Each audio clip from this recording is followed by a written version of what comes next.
అందరికీ నమస్కారం. సుప్రీం కోర్టులో ఇంకో కేసు కూడా పడింది. అదేంటి అంటే తెలంగాణ గవర్నర్ తమిళసై ఏదైతే శాసనసభలో బిల్స్ పాస్ చేశామో అది ఆపారు. సో దానికి సంబంధించి కేసు వేసింది తెలంగాణ రాష్ట్ర సర్కార్. ఇది సుప్రీంలో విచారణకు వచ్చింది. అసలు ఇట్లా బిల్స్ పెండింగ్ పడ్డాయి అని చెప్పి సర్కారే సుప్రీం కోర్టుకి వెళ్ళిన సందర్భాలు ఎప్పుడన్నా ఉన్నాయా? అసలు దీనికి ఏమైనా సొల్యూషన్ వస్తుందా కనుక్కుందాం. మనతో పాటు ఉన్నారు సుప్రీంకోర్టు అడ్వకేట్ గారు మాల్యాద్రి గారు. సార్ నమస్తే. సార్ నమస్కారం. సార్ డిఫరెంట్ కేసెస్ వింటున్నాం సార్. ఇది కూడా one of the it's kind అనుకోవచ్చు. సార్ ఇట్లా సర్కారే వెళ్ళి మా బిల్స్ని పెండింగ్లో పెట్టిర్రు గవర్నర్, దీనికి ఏమన్నా తీర్పు చెప్పుండ్రి అని అడిగిన సందర్భాలు ఎప్పుడైనా ఉన్నాయా? చాలా ఉన్నాయి. అయితే ఇప్పుడు ఈ కేసులో 10 బిల్లులు సార్ 10 బిల్స్ పాస్ చేసిన తర్వాత గవర్నర్ గారి అసెంట్ కోసం పంపించారు. సో ఆర్టికల్ 200 ఏం చెప్తుంది మనం చూద్దాం. దాని ప్రకారం గవర్నర్ ఏం చేయాలి, ఎందుకు చేయలేదు ఏంటని. అయితే ఈ 10 బిల్స్కి సంబంధించి ఎక్స్ట్రాడినరీ జ్యూరిడిక్షన్ అండర్ ఆర్టికల్ 32 కింద కేసు ఫైల్ చేయడం జరిగింది. అంటే ఫండమెంటల్ రైట్స్ వైలేట్ చేశారు, అంటే స్టేట్ గవర్నమెంట్స్ యొక్క ఫండమెంటల్ రైట్స్ వైలేట్ చేశారు అని చెప్పి అప్రోచ్ అయ్యారు.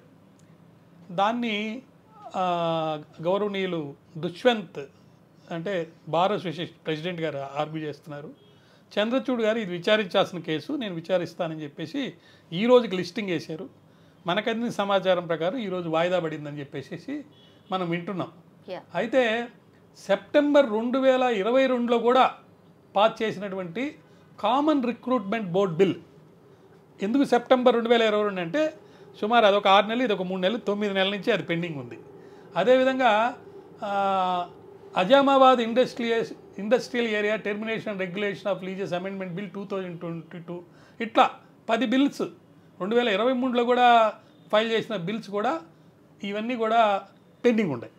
సో ఆర్టికల్ 200 ఆఫ్ ద కాన్స్టిట్యూషన్లో గవర్నమెంట్కి గవర్నర్ గారికి అసెంటింగ్ పవర్ ఆర్ డిసెంటింగ్ పవర్, అంటే ఒప్పుకోవడం కానీ తిరస్కరించడం కానీ రిటర్న్ చేయడం కానీ ఆ పవర్ వాళ్ళకి ఇచ్చారు. ఇక్కడ పాయింట్ ఏంటంటే దీన్ని రిజర్వ్ చేసి పెట్టుకోవచ్చా, అది కూడా ప్రెసిడెంట్ ఆఫ్ ఇండియా కన్సిడరేషన్ కోసం కూడా పంపించవచ్చా గవర్నర్ మళ్ళీ దీన్ని. తర్వాత యాజ్ సూన్ యాజ్ పాసిబుల్ అని దీంట్లో వర్డ్ ఉంది, అంటే వీలైనంత త్వరగా దాని అర్థం. టైం బాండ్ అంటూ ఏం లేదు కానీ యాజ్ సూన్ యాజ్. తర్వాత దీంట్లో ఇంకోటి ఏం చెప్తుందంటే power to assent or to refuse to assent to any demand or to assent any demand subject to reduction of the amount specified there. అంటే ఒక సపోజ్ 10 లక్షల రూపాయల కోసం ఒక బిల్లు పంపించారనుకుందాం, మీరు ఎందుకు తగ్గించకూడదు అని అడిగే అధికారం ఉంది, లేదా యాక్సెప్ట్ చేయొచ్చు లేకపోతే రిఫ్యూజ్ చేయొచ్చు. గవర్నర్కి ఆ యొక్క పవర్ ఉంది. ఆ పవర్ని యాజ్ సూన్ యాజ్ పాసిబుల్ అని చెప్పి రాసిన దాన్ని ఎందుకు మరి చేయటం లేదు అనేది ప్రశ్న. యాజ్ సూన్ యాజ్ పాసిబుల్ అని ఉన్నప్పుడు ఖచ్చితంగా రీజనబుల్ టైంలో అది అసెంట్ చేయొచ్చు, లేకపోతే రిటర్న్ కూడా చేయొచ్చు. మనీ బిల్ కాకపోతే మెసేజ్ కూడా ఇవ్వచ్చు అనమాట, మళ్ళీ రీకన్సిడర్ చేయండి, మీరు మళ్ళీ రీకన్సిడర్ చేసి పంపించండి అని అడగచ్చు. లేకపోతే పర్టికులర్ ప్రొవిజన్స్ మీరు కంప్లై చేయలేదు. ఇప్పుడు ఒక బిల్లు పాస్ అయ్యేటప్పుడు కొన్ని ప్రొవిజన్స్ రూల్స్ ప్రకారం జరుగుతుంది. ఒక కాన్స్టిట్యూషనల్ ఎక్స్పర్ట్నో లేదా ఎవరినో కన్సల్ట్ చేసి ఈ పర్టికులర్ బిల్లు ఆ రూల్ ప్రకారం రాలేదనంటే మీరు ఈ రూల్ అంటే క్లారిఫికేషన్ లేదా కంప్లై చేయండి పలానా రూలు. ఇట్లాంటి పవర్స్ అన్నీ కూడా మరి కొన్ని అంటే మనీ బిల్కి అయితే ఒక రకం, కొన్ని ఏమో అదర్ బిల్స్కి అయితే ఒక రకమైన ప్రొసీజర్ ఉంది. తర్వాత ప్రెసిడెంట్ ఆఫ్ ఇండియాకి కూడా పంపిస్తూ మీరు కన్సిడర్ చేయండి దీని గురించి అని అడిగే అధికారం కూడా గవర్నర్కి ఉంది కొన్ని బిల్స్కి సంబంధించి. ఇట్లా ఎప్పుడన్నా జరిగిందా సార్? అంటే ఇట్లా రొటీన్గా ఎక్కడెక్కడైతే జనరల్గా సెంట్రల్ గవర్నమెంట్లో party in power is different to the party in power in ఇక్కడ వస్తుందో అలాంటి సందర్భాలు మనకు అంటే పర్టికులర్గా అనేదానికంటే జరుగుతూ ఉంటాయి అన్నమాట. కేసెస్ మనం వింటూ ఉంటాం. అలాంటి కేసెస్ చాలా ఉన్నాయి. ఇప్పుడు ఫర్ ఎగ్జాంపుల్ 1995లో విజయనారాయణ సింగ్ సెగ్నార్ and state of UP and another ఒక కేసు, అది ఈ మధ్య రీసెంట్గా 2022లో కేరళలో జరిగింది. దానికి కేసు కూడా మనకు PV Jeevesh advocate versus union of India. అంటే ఇండెఫినెట్గా ఈ కేసులో వచ్చింది అదే, ఇండెఫినెట్గా పెట్టేసుకున్నారు గవర్నర్ గారు. మరి ఇలా పెట్టేసుకుంటే మా యొక్క చాలా ఇబ్బంది వస్తుంది, కాబట్టి ఆర్టికల్ 200 అనేది వైలేట్ చేసింది నా ఫండమెంటల్ రైట్స్ అని చెప్పేసి ఈ పర్టికులర్ కేసులో కేరళలో 2022లోనే జరిగింది ఇది. తర్వాత ఎందుకు ఇట్లా పెట్టుకున్నది కూడా మాకు తెలియటం లేదు అనేది కూడా వాళ్ళు వెళ్ళి కేరళ హైకోర్టుని అప్రోచ్ అయితే దాంట్లో పాత కేసెస్, చాలా ఇంపార్టెంట్ కేసు, మీరు అడిగారు కదా కేసెస్ ఏం జరిగినాయి అని. మనకు Shamsher Singh versus state of Punjab అని 1974లో సుప్రీంకోర్టు నుంచి ఒక తీర్పు వచ్చిందనమాట. దాన్ని రిలై అయ్యారు. ఆ కాన్స్టిట్యూషనల్ పవర్ని ఎలా ఎక్సర్సైజ్ చేయాలి, దాంట్లో ఏమన్నారంటే స్టేట్ గవర్నమెంట్కి డెటర్మినెంట్గా, అంటే స్టేట్ గవర్నమెంట్ యొక్క ఇంట్రెస్ట్ని అగెనెస్ట్గా మీరు ఆర్డర్ చేయకూడదు. స్టేట్ గవర్నమెంట్ యొక్క ఇంట్రెస్ట్ని కాపాడుతూ మీరు ఆర్డర్ చేయాలని ఒక సూత్రం చెప్పారు. అదేవిధంగా AG Perarivalan versus state through superintendent of police అని చెప్పి ఒక పెద్ద కేసు జరిగింది. అది కూడా 1993లో, అది కూడా సుప్రీంకోర్టుదే. ఇలా ఏ కేసులో మనం చూసుకున్నా ఇక్కడ కనపడేది ఏంటంటే గవర్నర్కి ఉన్నటువంటి పవర్స్ని ఎక్సర్సైజ్ చేసేటప్పుడు అన్ని రకాలైనటువంటి యాంగిల్స్ని, రూల్స్ని, రెగ్యులేషన్స్ని, కాన్స్టిట్యూషన్ని చూడాలి. అట్ ద సేమ్ టైం మీకు ఇక్కడ చెప్తున్నాను ఇంపార్టెంట్, ఆర్టికల్ 163 అదేం చెప్తుందంటే council of ministers to aid and advise the governor అన్నారు. అంటే స్టేట్ గవర్నమెంట్ యొక్క మినిస్టర్స్ ఉంటారు కదా, వాళ్ళు సహాయం చేయాలి, అడ్వైజ్ చేయాలి గవర్నర్కి కొన్ని సందర్భాల్లో. అది చీఫ్ మినిస్టర్ కదా రెఫరెంట్ చేసేది. Is the head of, he has to aid and advise the governor in the exercise of his functions or except in so far as he is by or under the constitution required to exercise his functions or any of them in his discretion. గవర్నర్కి గనక exclusive jurisdiction కనుక ఉండి ఆయన ఇష్ట ప్రకారం చేయాలి ఇది అని అన్నప్పుడు వీళ్ళ అడ్వైజు, వీళ్ళ యొక్క సహాయము పక్కన పెట్టేయచ్చు. అట్లా ఎక్స్క్లూజివ్ జ్యూరిడిక్షన్ లేకుండా ఈ 163 ఆర్టికల్ ప్రకారము కౌన్సిల్ యొక్క అడ్వైస్, ఎయిడ్ తీసుకొని ఫంక్షన్ చేయాలని ఉందనుకోండి ఆ పర్టికులర్ బిల్లు, అప్పుడు ఏం చేయాలి? ఇప్పుడు ఆర్టికల్ 200, 201 ఈ 2 ఆర్టికల్స్, ఇంకోటి కూడా ఉందండి మనీ బిల్స్ అయితే ఒకటి, మొత్తం కాన్స్టిట్యూషన్లోనే చాలా ప్రొసీజర్, లెజిస్లేటివ్ ప్రొసీజర్ అని చెప్పి 196 దగ్గర నుంచి వస్తుంది అనమాట. సో దాన్ని మనం చూసుకుంటే ఒకటైతే నేరుగా చెప్పేయచ్చు, ఎక్కువ కాలము అనవసరంగా పెట్టుకోకూడదు. అయితే ఇక్కడ ఒక చిన్న విషయాన్ని మనం వింటున్నాం ఏంటంటే, జనరల్గా వచ్చిన వాదన చెప్తున్నాను నేను, నాకు కరెక్ట్గా ఇన్ఫర్మేషన్ లేదు. వాదన ఏంటంటే relations between the state government and governor కరెక్ట్గా లేవు, ప్రాపర్గా లేవు. దానికి కారణము మనం విన్నది ఏంటంటే ఈవెన్ చీఫ్ సెక్రటరీ గారు కూడా వెళ్ళాల్సిన టైంలో వెళ్ళి కొత్తగా వచ్చిన వాళ్ళు ప్రాపర్గా రెస్పెక్ట్ అనేది ఇవ్వటం లేదు, జరగలేదు అని. తర్వాత వీళ్ళు ఏం చెప్తున్నారంటే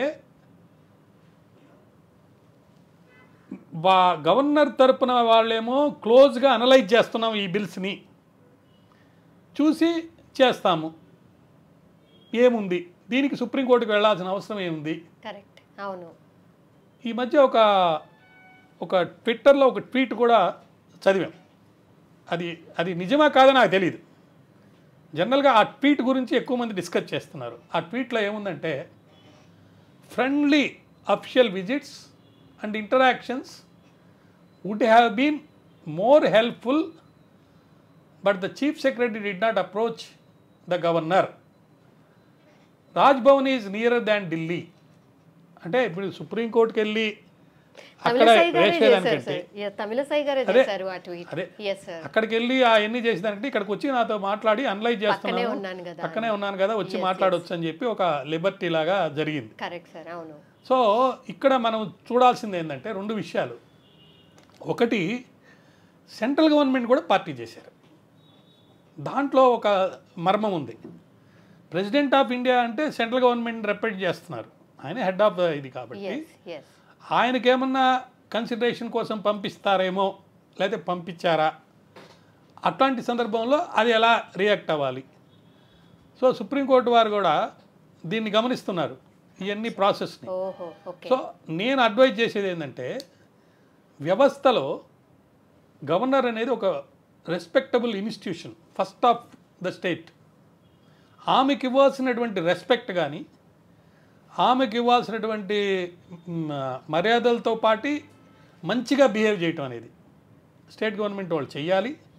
అట్ ద సేమ్ టైం మన కాన్స్టిట్యూషన్లో సుప్రీంకోర్టు వారు ఇచ్చిన జడ్జిమెంట్ ప్రకారము వీళ్ళు ఎలా చేశారు, వీళ్ళు ఎలా ఉన్నారు, దగ్గర ఉన్నారా, దూరంగా ఉన్నారా, వచ్చారా లేదనేది పక్కన పెట్టి స్టేట్ ఇంట్రెస్ట్ని కాపాడుతూ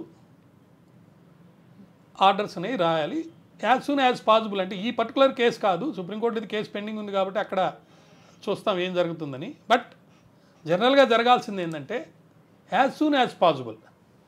మీకు ఒక చిన్న ఉదాహరణ చెప్తాను. నేను ఒక పర్టికులర్ కోర్టులో డ్యూటీస్ చేస్తున్నాను. ఆ కోర్టు చాలా ఇంపార్టెంట్ కోర్టు, చాలా busy court. We don't have 1 minute time, even tiffin చేయడానికి కూడా టైం ఉండేది కాదు. కానీ దిగిన తర్వాత ఆ కోర్టులో కనీసం ప్రతిరోజు కూడా ఒక 1000 సంతకాలు పెట్టాలి. 1000 లిటరల్గా, ఒక 500 చెక్కుల మీద మళ్ళీ కూడా సంతకాలు పెట్టాలి. ఈ రెండు అయితే కానీ ఆ 5 కోట్లకి నేను హెడ్. అప్పుడు ఓకే, 5 కోట్లకి హెడ్ని. 5 కోట్ల జడ్జిలు ఉంటారు కానీ వాళ్ళకి ఆ పవర్స్ లేదు. నేను వాళ్ళందరికీ హెడ్ కాబట్టి నాకే ఆ పవర్స్ ఉన్నాయి.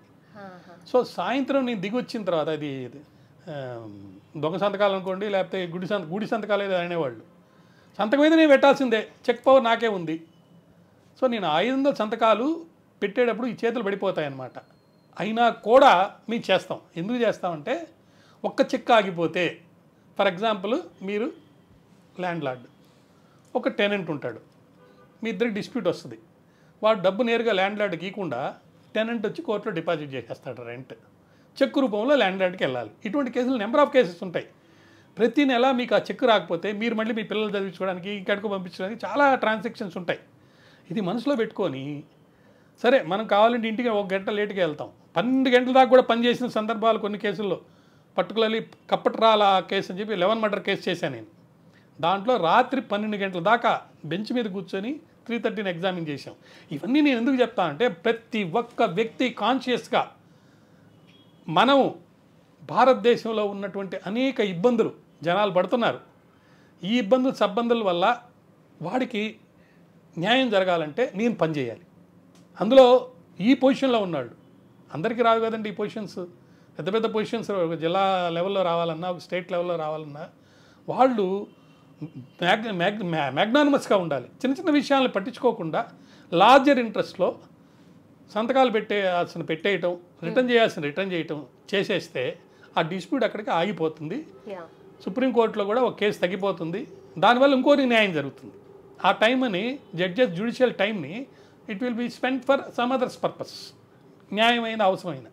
ఎందుకంటే ఆల్రెడీ ఇటువంటి సందర్భాలు, ఇటువంటి కేసులు చాలా వచ్చేసినాయి. ఇప్పుడు ఎవరి మధ్యలో ఎవరికి ఏం గొడవలు జరుగుతుందో ఏందనేది పక్కన పెడితే, లేదా రాజ్యాంగం ప్రకారమే ఆపేరా లేదా అనేది కూడా పక్కన పెడితే, ఇప్పుడు ఈ బిల్స్కి సంబంధించి బాధితులు ఉన్నారు కొంతమంది. ఆ బాధితుల తరపున నేను చెప్తున్నాను, మీ మీడియా తరపున, ఆ బాధితులందరికీ న్యాయం చేయాలంటే ప్రతి వాళ్ళు అంతర్మదనం అయ్యి ఆత్మ సాక్ష్యం ప్రకారం, ఏదో ఈ మధ్య ఓట్లు కొన్ని దిక్కల ఆత్మబోధం చేసిన ప్రకారం మేము ఓట్లు వేసామన్నారు. ఆ విధంగా ఎవరికొరు ఆలోచించుకొని తగు న్యాయం త్వరితగతిన వెంటనే చేస్తారని ఆశిద్దాం. Yes sir, thank you sir.